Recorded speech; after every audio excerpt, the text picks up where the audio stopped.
Welcome everyone to our fourth webinar in the ROI series. We at Title Commerce established this ROI series to present practical and proven growth strategies and solutions to help e-commerce merchants like yourselves grow revenue and improve your profit margins. In this webinar, today we will focus on understanding the top factors which can limit growth with traditional e-commerce platforms and why or how expanding your sales channel to include Amazon will pay dividends for years to come. My name is Dennis Goria. I will be your host for today. I'm the founder and partner at Title Commerce, and I'm delighted to be joined today by our rockstar partner, Martin from Seller Universe e-commerce group. So thank you, Martin, for making the time to join us today. A little bit about us just before I hand over the talking stick. We are a Shopify Plus agency and a digital consultancy working with mid-market and enterprise brands, managing and building exceptional e-commerce experiences. I'll let Martin lead his introduction once I hand over the talking stick, as I mentioned earlier. So before I do that, let me just remind us of a couple housekeeping items here before we kick off fully. So number one, for any queries that you may have about the topic for our expert here today, please just write them down in the chat and we will address them at the very end of our Q&A session. We'll spend probably 10 to 15 minutes for Q&A today. And number two, please keep your microphones on mute just not to disturb the presentation. That being said, over to you, Martin. Thank you so much, Dennis. Does everybody see the screen that I'm sharing right now? Fantastic. One handsome guy and then one not so handsome guy. That's me. But happy to be here, a part of this webinar. Thank you so much for everybody who's able to make the time today to join us. So my name is Martin Zeruto. I'm the CEO of Seller Universe e-commerce group. And yeah, today we're really here to talk about, if I go back to the first slide here, driving incremental growth from your Amazon marketplace as a sales channel. Whether you're already on there or you're considering going on to Amazon, that's kind of the things that we're going to be talking about today. Full disclaimer, for every kind of webinar that you attend as it relates to growing sales or entering Amazon on, as part of your multi-channel, marketplace strategy, keep in mind that there is no silver bullet. There is no one or two things that you got to do that you're all of a sudden going to start scaling, growing and scaling your products on this marketplace. The way that we're going to approach this webinar today is very holistic in terms of a general understanding of what are the structural foundations that you need to have in place and the levers you need to pull to launch, grow, and eventually scale your products on Amazon. So with that as a context, so for us at Seller Universe e-commerce group, we love scaling passionate e-commerce brands. Entering into the Amazon marketplace right now really depends on your level of passion in differentiating yourself as a brand. Are you a Me Too product where you're kind of sourcing products overseas and bringing them over here and white labeling it and putting your own twist on your branding? Are you introducing a new product? Whichever route you take in terms of introducing your products into this new marketplace that is Amazon, if you haven't done so already, there really needs to be a level of passion. And we don't just say that because you have to care about what you do, but we say that because your customers on the marketplace will be able to tell. They'll be able to tell if this is just a copycat product, if this is something that's just a race to a bottom type pricing strategy because you're trying to, see if you can make any kind of money on this marketplace, they can tell. And so how do we ensure that passion comes through? Just a little bit of credibility. Our team focuses on 3 different verticals: NetSuite, Amazon, and through our partnership with Title Commerce, Shopify Plus. So here are some of the brands that we work with. $750 million annually in terms of revenue that we provide Amazon NetSuite services to. But in terms of our conversation today, right, how to drive incremental growth from your Amazon sales channel. There's 4 main topics that we want to discuss. Why adding the Amazon marketplace channel will generate incremental revenue. Number 2, how to optimize and promote your Amazon channel. 3, how to avoid costly mistakes in delisting. And number 4, how to efficiently manage your Amazon channel. So these 3 questions will actually be answered holistically as we go on through the slides. So first question, why is adding the Amazon marketplace channel, something that will generate incremental, if not significant, revenue for your brand, right? If we take a look at all of e-commerce purchases that happened last year in North America, or I believe in the States, 56.7% last year was Amazon. So that's a significant amount of market share in terms of all online purchases for e-commerce sales in the US. So even if your .com is crushing it, even if you're doing a really, really great job, maybe on Etsy and Walmart and eBay, not engaging in 56.7% of all the transactions that are happening online is a significant amount of money that's being left out on the table. I'll give you an example. We had a client that we spoke to about 3 weeks ago.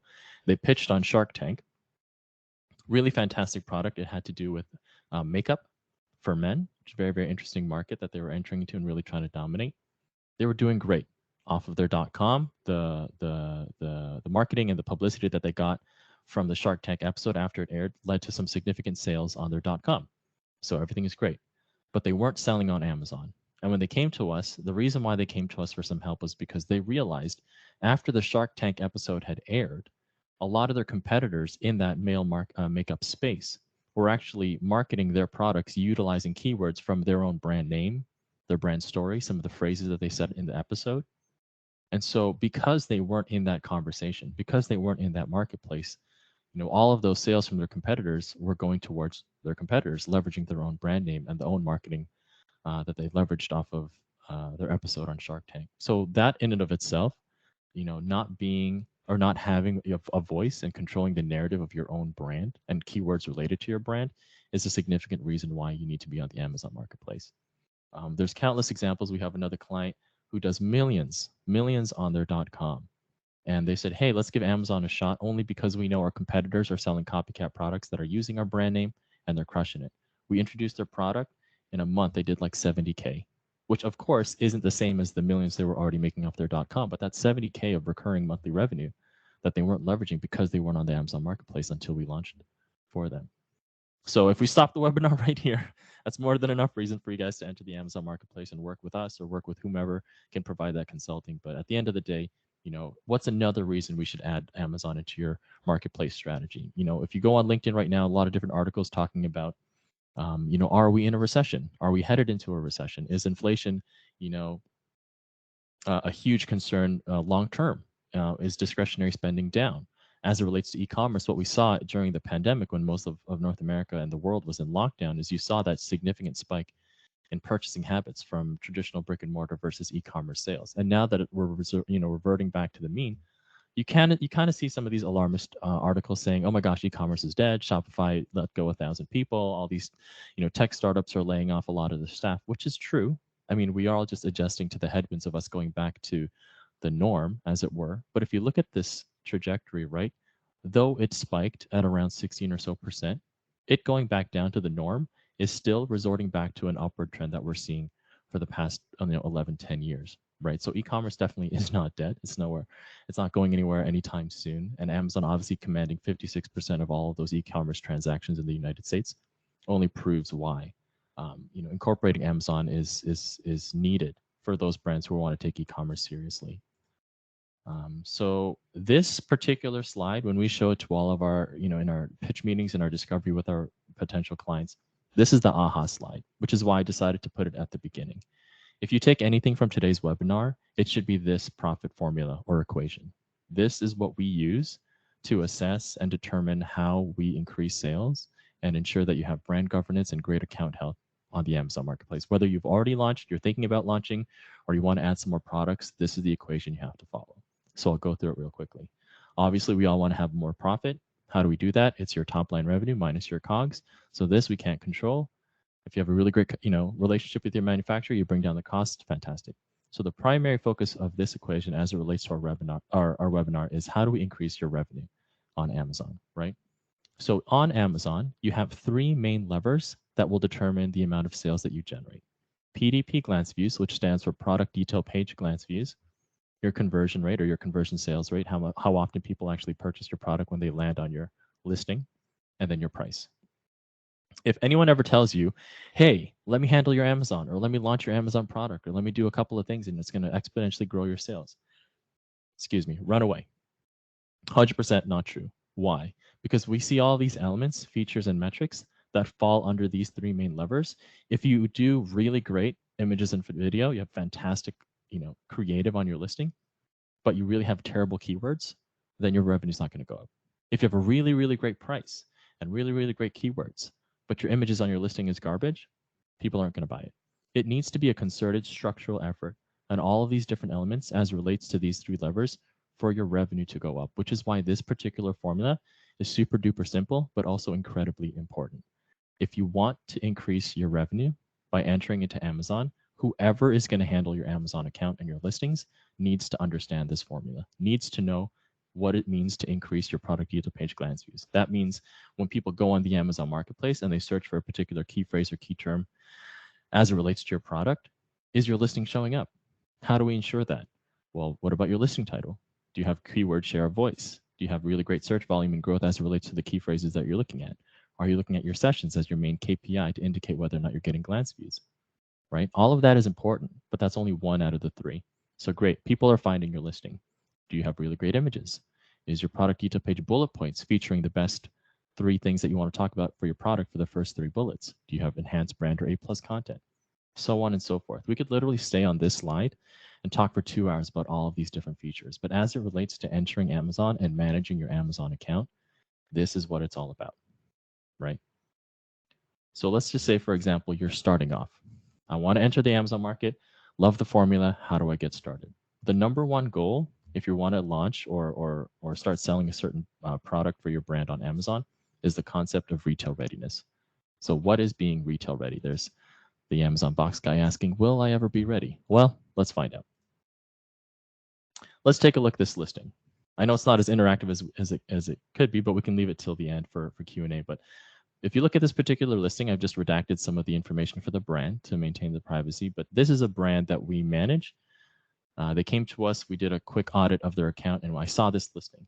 If you look at it, okay, image is high res, it's white across the entire square. There's a couple of images in the image set, fantastic.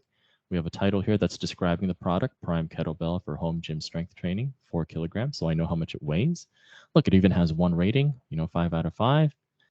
Has a couple of bullet points here. At first glance, you might say, hey, looks pretty retail ready. I know what I'm buying. I know what I'm going to get. I know all the features. What's the issue? If I look at this particular listing, this product detail page, I can probably see maybe 4 or 5 things that are wrong with it. Let's start with the title.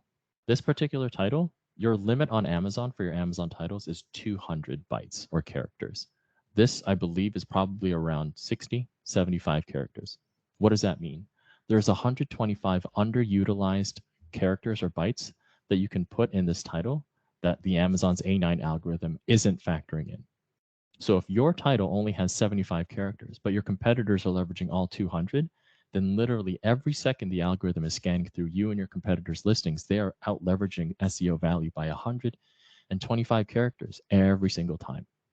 That's just one, and that's critical, right? People look at the titles first, obviously, when they look at the hero image. This is the hero image here. What's another thing that's wrong with it? Look at these bullet points here. 1, 2, 3, 4, 5. So typically you see 5. 5 is a good number in terms of your bullet points. The max you can use, I believe, is either 2,000 or 2,500. So if you look at all of this here, that's probably barely breaking 200, 250, right? So that's 750 bytes or characters that are being underutilized as it relates to SEO value. Now, I'm not advocating for you to stack all of your bullet points with a bunch of random keywords, but it's very important for you to be leveraging as much as you can. And if you look at these first 3 bytes, these first 3 bullet points, I'm going to hold my phone up if you can see me. If I'm scrolling through my phone, right, and I'm purchasing on Amazon, and 70 or so, 78% of purchases on Amazon are happening on their phones, the first 3 bullets are the most important. So you really want to strategically put the most 3 important features or callouts or reasons why someone needs to buy a product in the first 3, because the first 3 is what they're going to read before they have to scroll on their phone. So that's problem number 2 and number 3, the formatting of it and the utilization of the keywords. Let's look at over here. 1, 2, 3, 4, 5. As it relates to Amazon, you can have 6 images and 1 video. So 7 different assets in total in your image set. Right now we see 1, 2, 3, 4, 5. So it's not utilizing the next 2, right? There's a 6th image there that could be utilized, and there's a 7th slot there that can be put a video. They don't have a video. Excuse me. And secondly, what do we see here? Repeat images, right? That's the hero image, and then the second image is the exact same image as the first one. So I know at first glance it may seem like, hey, it's not bad. I kind of know what I want to get. Every small death by 1,000 cut gap that you have here is going to impact your ability to really sell on Amazon. You cannot sleep on these things. And that's just one listing. This particular client has, I think, 15 or so products, all exhibiting these kind of retail readiness gaps, right? So do I want to increase my sales on Amazon? Do I want to launch on there? If the answer to that is yes, retail readiness is 100% your first goal. Let's take another look at another example. So this one is a little bit more advanced. Look at that. They not only have 5 bullet points, they have 1, 2, 3, 4, 5, 6, 7. I think if you keep scrolling, they have like 11 or so. So what are the problems here? Same thing as you see in the first one. The title, 3-layer waterproof bib. Look at that. Over 100 or so characters or bytes not being utilized. How about the bullet points? They definitely have more than 5. I would not recommend putting more than 5 bullet points on your listings. 5 is kind of like the unwritten standard in terms of the amount of bullet points you should put. And look at that. The first 2 bullets only have what? 1, 2, 3, 4, 5, 6 words, right? So if you're supposed to be leveraging the first 3 as much as you can, they're under leveraging the first 2, and they're stacking the last 5, 6, 7, 8 bullet points unnecessarily, right? So that's an issue there. 2 issues over here. The hero image is fine. They have a couple of lifestyle, which is good. They even have a video, but look, they only have 1, 2, 3, 4 images. There's probably 2 more slots there that they can use, plus the video at the end, right? So you see this across the board. And I encourage you the next time you're on Amazon, I know I have a million packages outside my door almost every week, but the next time you're on Amazon looking for different products, take a look at their listings. See if the ones that are higher rated, you'll start noticing a pattern. All their titles are full of kind of key phrases or words that you're looking for or features that you would benefit from. They'll probably have 5 bullet points, and the beginning of them, unlike this one, will probably have capitals to kind of describe what the bullet point is going to talk about. And the really good listings will have 6 images and a video at the end. So this one also not retail ready. Okay, is it all just the really nice, awesome looking, sexy stuff like the pictures and the images? It's not. It's also the back end stuff. So your product description can use, I believe, up to 2,500 bytes. This particular product is using 500. So 2,000 bytes underutilized. This particular product description, 93 bytes. So 2,400 characters underutilized. This one, 242. Now, if you upload A+ content or enhanced brand content, and what that means is when you scroll down the listing, you start seeing kind of like a magazine layout of the product and the brand, you will not see the description. But it doesn't mean that the description is not being factored into Amazon's algorithm. So even though you already have A+ content on some of your listings, for those of you who are already on the Amazon Marketplace, you want to make sure that your product description is still maximizing all of those bytes. And in the event that Amazon doesn't load your A+ or enhanced brand content, it will default to your product description.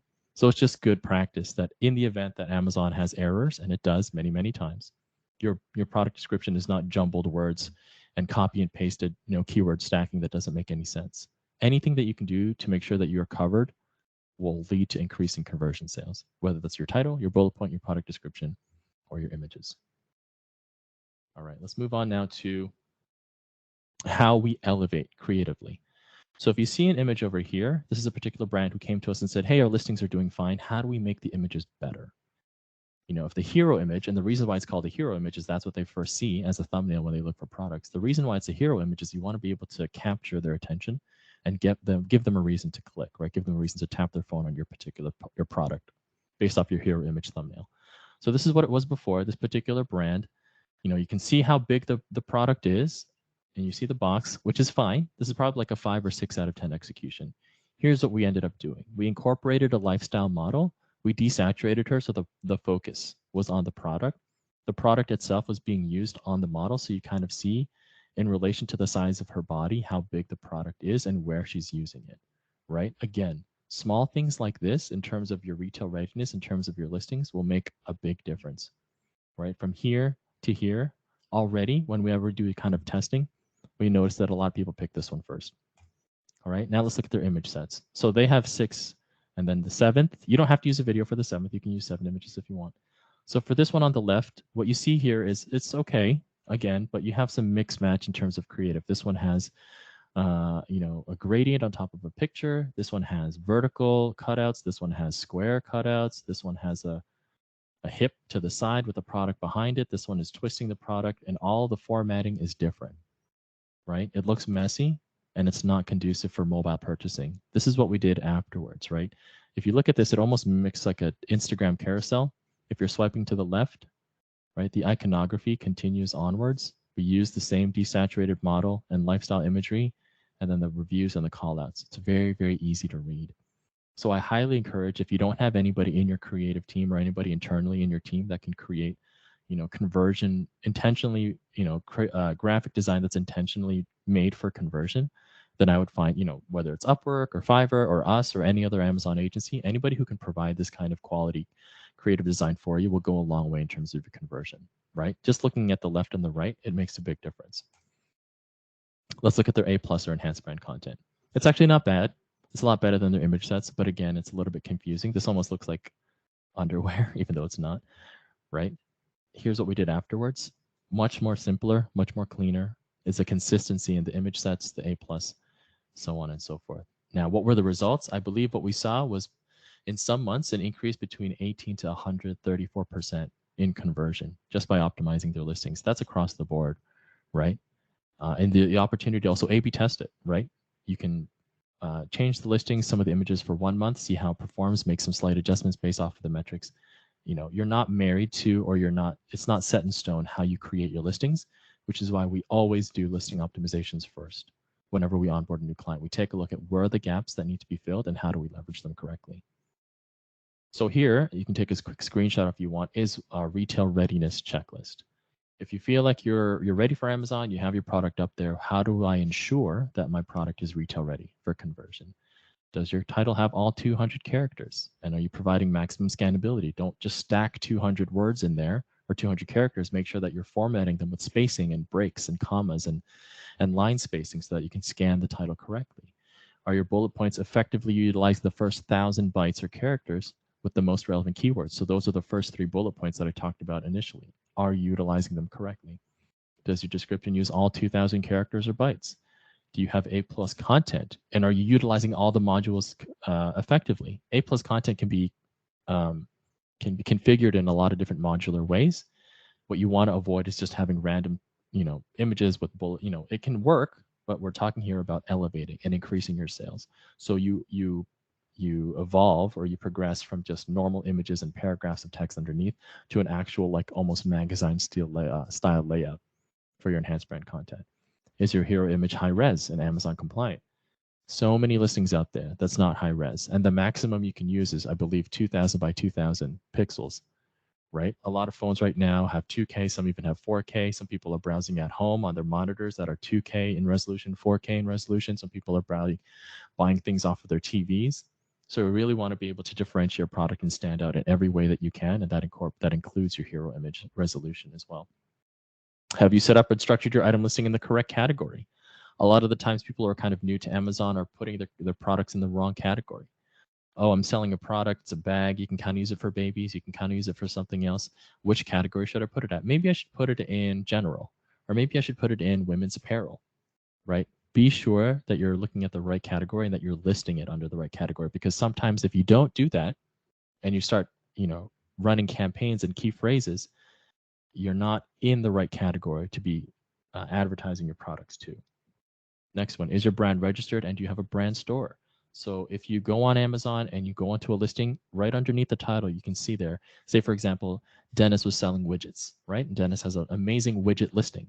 And then underneath that title for that listing, it's going to say visit, Dennis's widget store. If that's the name of his brand, Dennis's amazing widgets. You click that and it's almost like your own mini website on Amazon. In order to be able to build your brand store, you need to be brand registered. That means sending all of your trademark information to Amazon. It's granted in, I believe, 2 to 3 days, depending on the amount of traffic they get. Then you can start building your brand store where you can house more than one product for people to browse through. It's like a mini Shopify store. Does your product have at least 15 reviews, right? You want to be able to ensure that you have credibility for people who are looking at your listings. Well, how do I generate reviews if I just got listed? There's one program on Amazon called the Vine program. You can send in some products, and every time Amazon's pool of reviewers claim one of your products to review, I believe the charge is $200.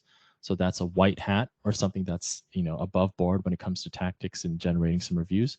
There's other third-party places that you can get reviews that are white hat. I believe Kinship is another one of them.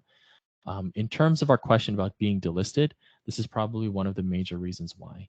If you see people advertising a service that seems like they can generate hundreds of reviews for a small fee, right, I'd be very, very weary. If anything, reach out to myself or Dennis and ask us, hey, is this okay to engage in? The last thing you want to do is to get your account suspended or your listings delisted or any kind of infraction with Amazon because you're utilizing a black hat service. And they exist, and a lot of them are out there, and a lot of them are very, very tempting, right? But Amazon knows. Amazon knows. So everything you can do above board, whether it's a Vine program, Kinship, or anything else there that's already vetted, I would highly encourage you to seek out. Another really easy, kind of cheap and cheerful way of generating reviews, send the product to some family members and tell them, hey, can you buy the product online and just leave me a really great review? I'll reimburse you. I'll e-transfer you, or I'll Venmo you, right? There's a lot of things that you can do on the side to leverage your personal network to get those reviews that Amazon will not ding you for. But absolutely, this is one of the main reasons why people lose their listings or their accounts. Does it have a 3.5 star rating or higher? So that's connected to your reviews. Do you have enough inventory to meet the upcoming increasing in demand? We see this often as well, where people launch a product, they don't know, or they're not able to forecast the velocity of their sales, and they run out of stock. Every day your stock or your item is out of inventory, it's a ding, right? It's a negative in the eyes of Amazon for your overall account health or brand governance. So this is something you want to stay on top of and be able to project, an inventory forecast as your sales come in. And then lastly, are you currently winning the buy box? What this means is there's a lot of people who may be selling similar products to you, if not the same product, if you're both white labeling. So ensuring that you win the buy box means your product is always in stock, you have a competitive price, your listings are retail ready. So this right here is something that I would definitely utilize if you're launching on Amazon. If you've already launched and just want to do a quick double check to see if your listings are retail ready, this is stage one. This is step one in increasing revenue and growth. You have to make sure your products are retail ready. Okay. How do I do this? What if I don't know how to do that? What if I don't know, how to write listings? What if I don't know how to structure it correctly? A lot of tools you can utilize that have some really awesome results. Helium 10 is one of them. Zonguru is another one. Jungle Scout is another one of them. I 100% recommend utilizing as many tools as you can within your budget to maximize your selling power, your brand, governance and health, and just your overall structure and how you build a process around selling on Amazon through tools like this. Without these kind of tools, then you're kind of guessing. And there's a lot of information that you can leverage, a lot of features on these 3 tools that really help you, launch a product and really grow it, monitor the KPIs correctly, and then go from there. I'm just going to turn off my camera and sneeze really quickly. I apologize. Give me one moment. Dennis, back to you. No worries. We'll give Martin a second here. We're all human at the end of the day. Yeah, and we're back. Okay, thanks Martin. for that, Dennis. No worries. All right, so let's move on. So here's a particular case study, right? So we had a couple of college kids last year who had a really great idea. They came to us and said, hey, Martin, we have an Amazon product in mind where we want to take the Apple AirTag, really, really cool product, and put it inside a luxury leather premium, wallet that has a trigger button here that pushes your cards up, right? So they incorporated all really cool features that they were seeing in the wallet space with the AirTag, right? To kind of make like a smart wallet. They were doing okay on Amazon, about 6.5 thousand.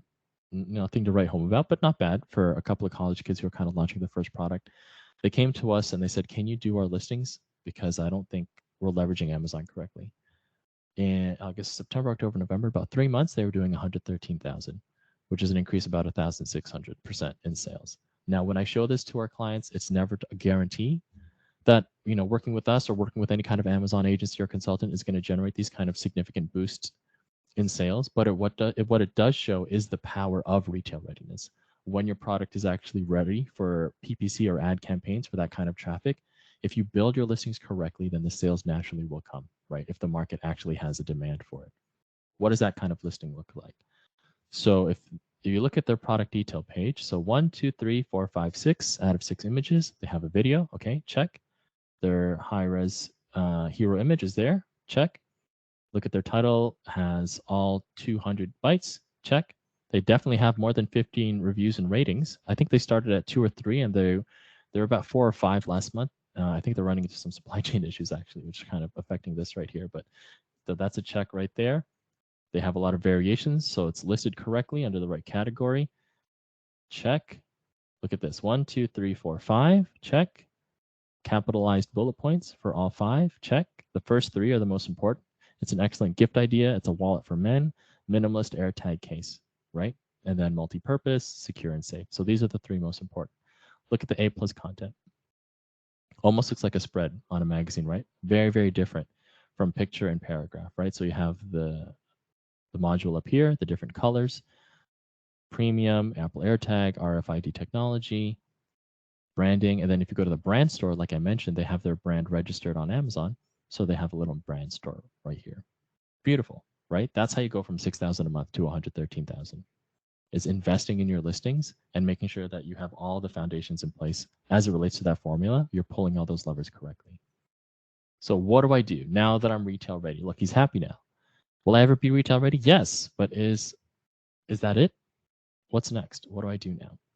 So for us at Cell University Commerce Group, as it relates to any agency that's worth their weight, they have to have a process in place on bringing you from retail readiness to the next stage or the next step in growing and scaling your Amazon brand and your products. For us, we use this process called MH1.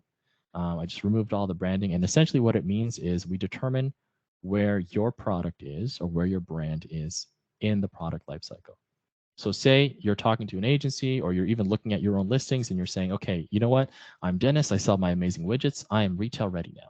My listings are awesome. What is my next goal?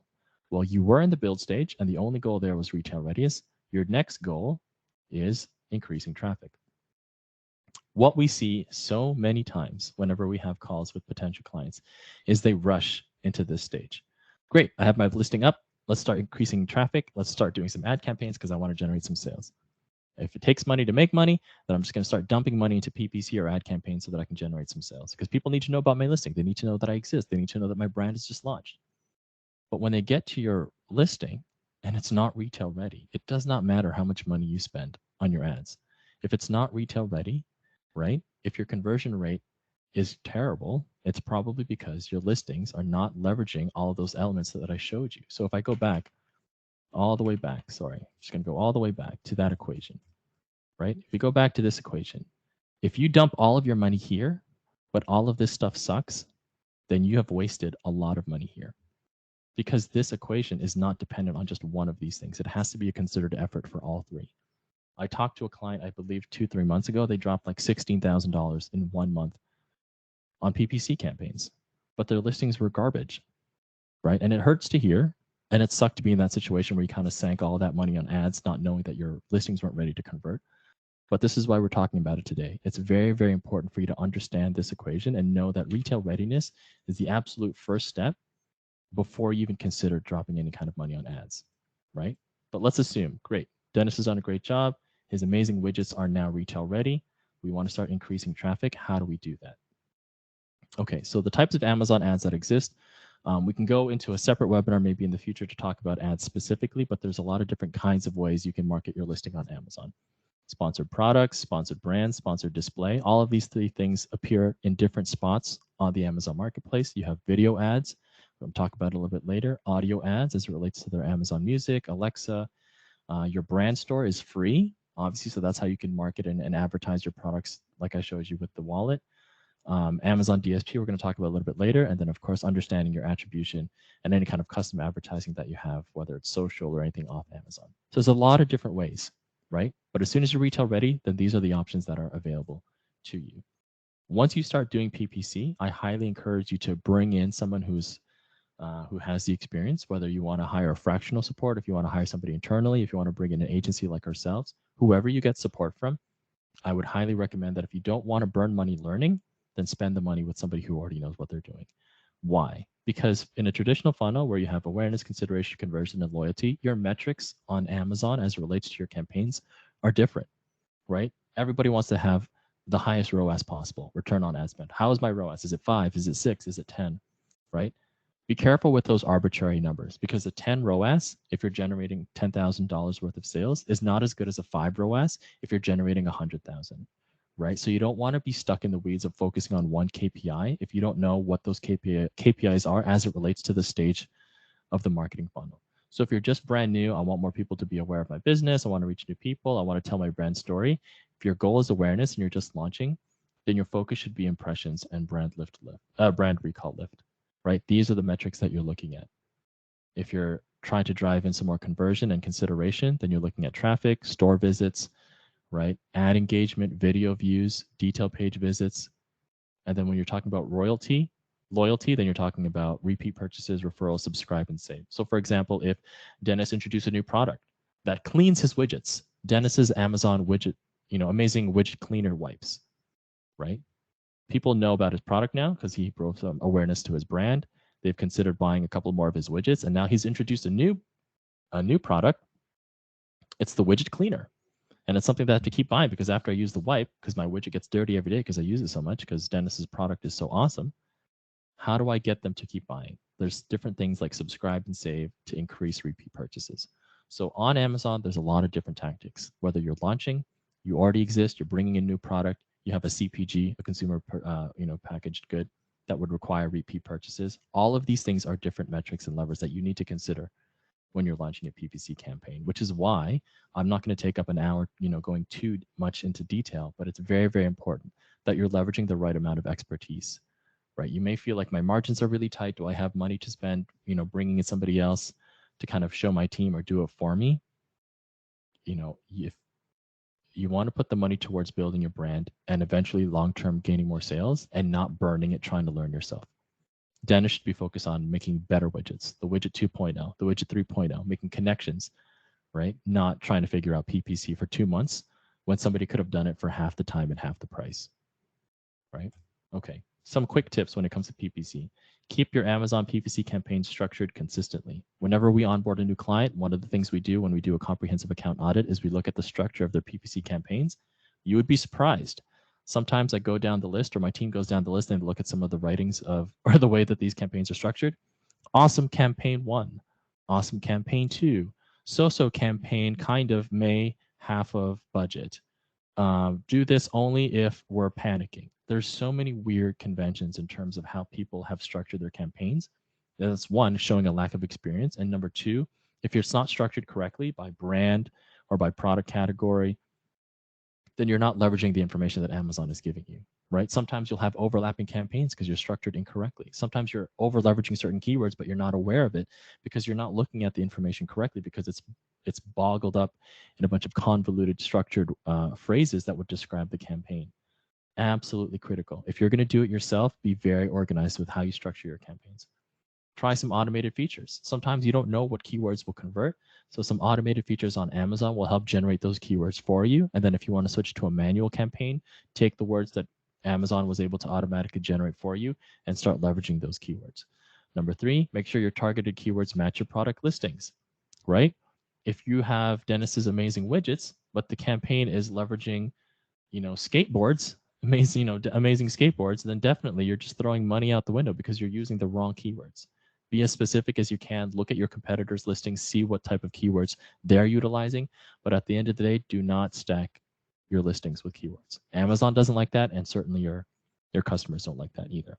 And then lastly, use a tool and a resource. So I talked a lot about resource, having somebody run it for you, but they have a lot of tools with automations and templates and kind of preset campaigns that you can utilize. Again, Helium 10, Perpetual, PackView, all of these 3 are like industry leading tools that you can utilize when trying to scale your Amazon account and your products. Okay, what do I do after PPC? Well, there's something called DSP, which is in an easy way of phrasing it, it's Amazon's version of Google AdWords. It allows you to market your Amazon listings. Notice how this picture looks like a browser, whereas these pictures looks like Amazon's marketplace. DSP, which stands for Demand Side Platform, allows you to advertise your Amazon listings both on Amazon as well as off Amazon. You're talking like hundreds of thousands, if not millions, of supply sources or websites, imdb.com, Washington Post. You're able to display on streaming services like twitch.tv, Amazon Prime Video. The point of DSP and the metric that you follow is CPM, cost per mil. The goal of DSP is to bring in more impressions. It's for more people to be aware when they're on different websites that may relate to your product that your listings exist. Once they get onto Amazon, that's when your PPC kicks in and we bring them down the marketing funnel. Excuse me. DSP is a very, very advanced tool. It's, if not more advanced than PPC, but recent studies show PPC plus DSP leads to 5 times increase in conversion. On top of just because of the mere fact that you're reaching so many more people. Because in order for them to see your product on Amazon through your PPC efforts, they have to go on Amazon. But if they're on different websites, you're able to still reach them using DSP. And the great thing is, as we work together with Tidal, you could actually use DSP to drive traffic to your .com as well. So DSP is a very, very complex but effective tool in the right hands. The minimum ad spend for DSP for anybody who wants to initiate that, say you already have a great product on Amazon, your PPC is going great, but you want to know what's the next thing I can do, absolutely would be DSP. However, the recommended ad spend for one product in a month is roughly between 5 to 15,000, right? So it's not cheap, but this is the end goal, right? When we're talking about launching a product, growing it, and then scaling it, DSP is how you scale your products on Amazon. So here's a case study where a particular brand came to us and said, we're doing great on PPC. We're spending about 150,000 a month on PPC. How can we leverage this even more? How do we use DSP to boost revenue? So we ran a DSP campaign for them for about 6 or 7 months. The total campaign cost was 300,000. So like I said, it's not cheap, right? But the total amount of sales was 2.4 million because it reached 53 million new people. So if we go back to this funnel, this is what that DSP campaign did. It brought 53 million people to this funnel to be aware of their products, generated some interest, and through some other DSP tactics and PPC, we got them to consider, to convert. And because this product was a CPG, it's an epoxy resin, people would have to use it. They ran out, they had to go buy it again. It allowed us to retain those customers and put them into loyalty programs, right? For repurchasing, subscribe and save, so on and so forth. So this is DSP in work, right? Every dollar they spent, they got $8.35 return. So if we go back to this to the chart, the build, drive, and maintain, right? So we talked about retail readiness. What do I do once I'm retail ready? You want to drive traffic. Great. Now that I've increased traffic, I'm doing PPC, maybe I'm doing DSP. What do I do next, right? You want to be able to maintain that perpetual growth through brand governance and making sure that you're always looking at the operational end of your business. What does that look like? So here's what we use at Seller Universe. You can totally take a screenshot of this and modify it or use it in your internal processes with your teams. This is how you actually maintain your growth on Amazon. It needs to be a concerted effort every single day to look at your order monitoring, your brand governance, your buy box monitoring, buyer messages, your account health, your ratings and reviews. This is every single day for every single one of your listings or your brands. Now that you're done your every single day tasks, what are your every single week tasks? Are you launching Amazon coupons or promotions? Are you posting on Amazon Posts, which is their version of social media, on your brand store? Are you appealing any kind of case logs? Are you, deleting or contesting any kind of negative reviews? Are you looking at your sales performance as it relates to last week? Are you doing any kind of reconciliation or reimbursement as it relates to any of your warehouse issues? Amazon will make a lot of mistakes when you ship product to their warehouses, and if you don't file the case logs, there's a 9-month window and that money is gone. So they could actually be owing you money because of the mistakes that they've made at their warehouse that you're not even aware of. That's something you need to be doing every single week. And then every single month, you got to be looking at your listings to see, should I re-optimize them? Has the market shifted? Has my competitors tried a new key phrase? Have they started using new branding? Have they started using new lifestyle imagery? This is how you maintain. This is how you continue to go from incremental growth to sustained growth, right? Building your product, driving traffic towards it, and then maintaining that growth with strong operational foundations. This particular case study, they were already selling maybe 200-300 listings worth of products. They were doing 580,000 a month. They came to us and said, hey, we want to introduce 200 products. So our goal in this particular case study was from May to December. So that's June, July, August, September, October. So we had 5 months to go through the whole thing, to build 200 products and get them retail ready, to drive traffic to those products and ensure that they were ready for that kind of traffic. And then by Q4, that they are ready for that conversion and maintaining another 200 products. By December Q4, they are a toy company. They did 3.5 million. The reason why I show this is not to show, hey, look, we were able to bring in 3.5 million. It's to show the road ahead. This is the road ahead on Amazon, where you're getting retail ready, you're making sure that your foundations operationally are sound, and you're putting in the right kind of PPC and DSP ad spend. They started doing DSP around this time to generate that awareness and traffic so you can actually hit your sales goals. If you see a trend like this, then there's a lot of things that are wrong. Maybe you're not retail ready. Maybe your campaigns are structured incorrectly. Maybe you're focusing on the wrong keywords. Maybe you're introducing products and then they're running out of stock and then you're getting dinged and people are coming off of your listings, right? This is incremental growth, right? It needs to be systematized and structured based off of your goals on where your product or your brand is. Are you building? Are you driving? Are you maintaining? That's pretty much it. And that's me outside of my balcony. And yeah, thank you so much. Hopefully that was helpful.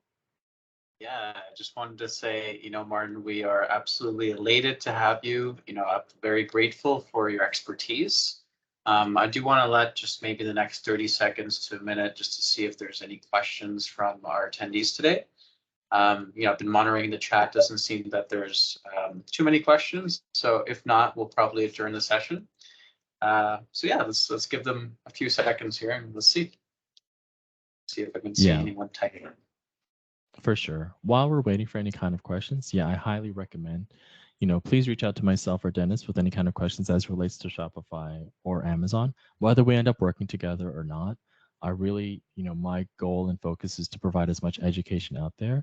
And if you have a question in terms of, should I do this? Is this the right next step? Add us on LinkedIn, send me a message on LinkedIn, no problem. We can provide that support. I'd rather be able to kind of provide the right kind of advice, and then maybe somewhere down the road you come to us and work with us, versus you not reaching out, then you eventually come to us down the road and the gaps are even bigger, right? So the more we can solve now, the better for everyone. Sorry? You hit the nail. You hit the nail on the head. I would definitely, Martin is one of the, I would say one of the best Amazon experts I know, like in North America at least. I'm definitely taking claim for the world soon. So that being said, we'll adjourn the session today. Thank you again, everyone, for attending, and we're looking forward to our next ROI session. And thank you again, Martin, for your time. No, thank you, and thank you for everyone for joining.